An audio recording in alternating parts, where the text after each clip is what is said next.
ઘર એક જૂનું હતું પણ સૂનું નહોતું.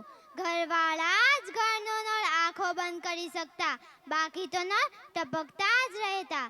એ તૂટેલા કાચવાળી બારીમાંથી પ્રકાશ અંદર આવતો અને રજકણો ચમકતો રહેતો. ઘરની અંદર ફર્નિચર નહોતા, ખાલી જુગાડ હતા અને ડોર લોકવાળા નહીં, સાંકળવાળા કમાડ હતા. ક્યારેક બારી પર પડદા નહોતા, ખાલી છાપા હતા અને દેખરેખ રાખવા માટે સીસીટીવી કેમેરા નહીં, એક ઉધરસ ખાતા બાપા હતા.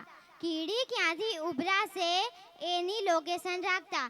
ગટર હંમેશા બાજુવાળાની હતી, છતાં આપણા સામેથી વહેતી હતી.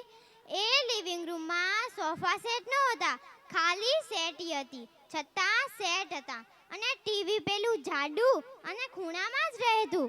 એ ટીવીનું રિમોટ પ્લાસ્ટિકના કવરમાં જ રહેતું. લેમ્પ વારંવાર ઉડી જતો પણ એ ના માનતો. ફ્યુઝ પણ વારંવાર ઉડી જતો પણ એ એક તારથી માની જતો. આખા ઘરમાં માત્ર એક જ અરીસો હતો, કબાટમાં જ રહેતો, ભલે ને ઝાંખો હતો. માટે એ ઘર જૂનું હતું પણ સૂનું નહોતું, સોનું હતું. પ્રણામ.